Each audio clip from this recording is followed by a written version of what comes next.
साल 1973 दुनिया अचानक से बदलने लगा। मिडिल ईस्ट में युद्ध शुरू हुआ और देखते ही देखते तेल दुनिया का सबसे बड़ा हथियार बन गया।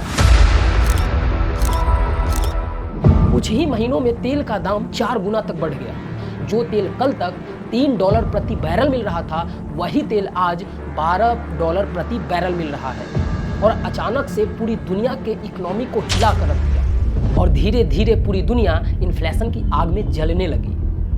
उस समय कई बड़े देशों में इन्फ्लेशन रेट 10% से ज़्यादा हो गया था। IMF और ग्लोबल इकोनॉमिक रिपोर्ट के अनुसार से अमेरिका और कई बड़े वेस्टर्न इकोनॉमीज स्टैगफ्लेशन की सामना कर रही थी, यानी कि इन्फ्लेशन रेट भी बढ़ रहा था और ग्रोथ भी रुक गया था। लेकिन इसका असर सिर्फ विदेशों तक सीमित नहीं था। भारत जैसे डेवलपिंग कंट्री पर इसका असर और ज़्यादा पड़ा, क्योंकि भारत को तेल बाहर से खरीदना पड़ता था और जब तेल महंगा हुआ तो इंपोर्ट बिल बढ़ने लगा और रुपए पे प्रेशर पड़ने लगा। और उस समय भारत का प्रधानमंत्री इंदिरा गांधी थी। इंदिरा गांधी को डर था कि अगर तेल इसी तरह खपत होते रहा तो भारत की इकोनॉमी क्रैश हो सकता है।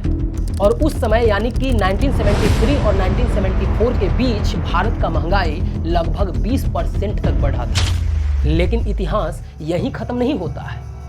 साल 1991 इतिहास का सबसे बड़ा आर्थिक संकट। उस समय भारत का प्रधानमंत्री PV नरसिम्हा राव थे और उस समय भारत एक ऐसे मोड़ पे खड़ा था जहां भारत की इकोनॉमी लगभग कोलैप्स हो गया था। देश के पास इतना कम डॉलर बचा था कि भारत मुश्किल से 1 से 2 हफ्तों तक ही कोई सामान इंपोर्ट कर सकता था।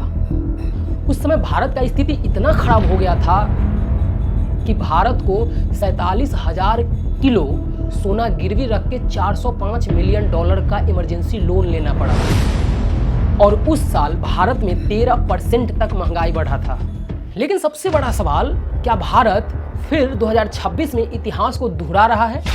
क्योंकि फिर से मिडिल ईस्ट में युद्ध हो रहा है और भारत पे इसका असर पड़ रहा है और सिर्फ भारत पे ही नहीं, पूरे दुनिया पे इसका असर पड़ रहा है और जिसके कारण से डॉलर मजबूत और रुपया कमजोर हो रहा है।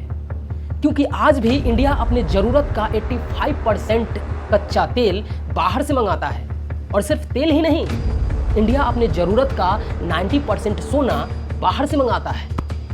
यानी कि जितना ज़्यादा सामान विदेशों से इंपोर्ट किया जाएगा और उतना ज़्यादा डॉलर इंडिया का खर्च होगा। और यही कारण है कि सरकार अभी फ्यूल बचाने के लिए और फॉरेन स्पेंडिंग को कम करने के लिए और सोना 1 साल तक कम खरीदने के लिए बोला गया है या फिर सोना ना खरीदने के लिए बोला गया है।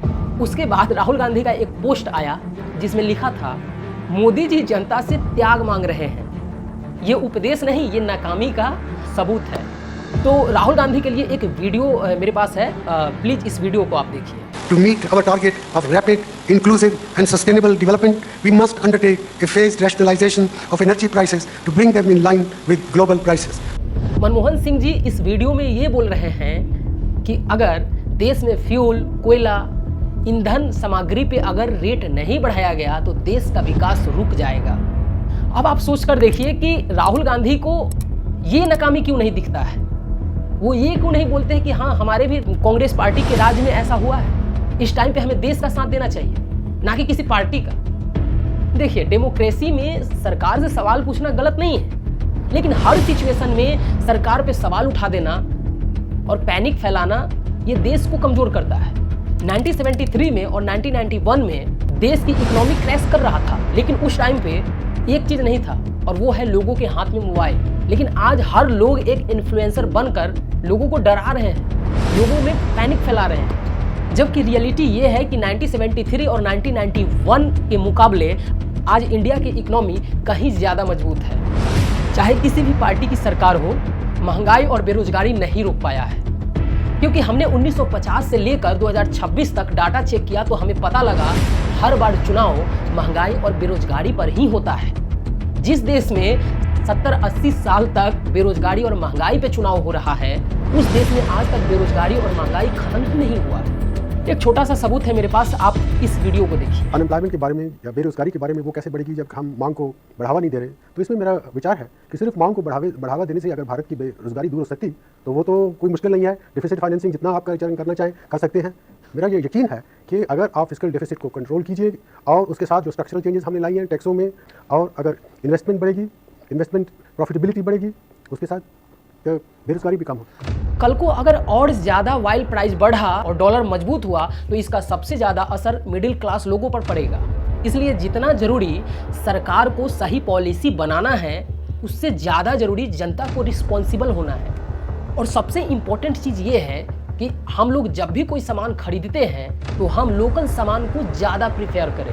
आप कोई भी प्रोडक्ट खरीद रहे हैं, एक कलम से लेकर एक कार तक, पहले उसके बारे में चेक कीजिए कि वो प्रोडक्ट इंडिया का है या विदेशों का है। जितना कम से कम विदेशी सामान खरीदेंगे, देश उतना ज़्यादा मजबूत होगा। पता है, किसी भी सामान का महंगा होने का सबसे बड़ा कारण होता है उस सामान की कमी हो जाना। जैसे मान लीजिए मार्केट में 100 केजी टमाटर की मांग है और मार्केट में टमाटर मात्र 60 केजी आएगा, तो जाहिर सी बात है उस टमाटर का रेट महंगा हो जाएगा। लेकिन इसी का उल्टा समझिए, जैसे मान लीजिए मार्केट में टमाटर की मांग 100 केजी है और मार्केट में आ गया 200 केजी, तो फिर टमाटर कौड़ियों के भाव में मिलने लगेंगे। यानी कि आप ऐसे समझ सकते हैं कि अगर किसी भी चीज़ का रेट महंगा हो गया तो उस चीज़ को या तो खरीदना कम कर दीजिए या फिर उसको इग्नोर कर दीजिए, तो उसका रेट अपने आप ही सामान्य हो जाएगा। हम देश के साथ हैं, देश में अभी बुरा वक्त चल रहा है, हमें देश का साथ देना चाहिए। हमें सिर्फ वही कदम उठाना चाहिए जिससे हमारे देश का डॉलर बाहर ना जाए। अगर देश का डॉलर बाहर जाएगा तो देश में महंगाई बढ़ेगी। तो आप लोग ज़रूर कमेंट में बताइएगा कि ये वीडियो आपको कैसा लगा है। तो मिलते हैं दोस्तों नेक्स्ट वीडियो में, तब तक के लिए जय हिंद, जय भारत।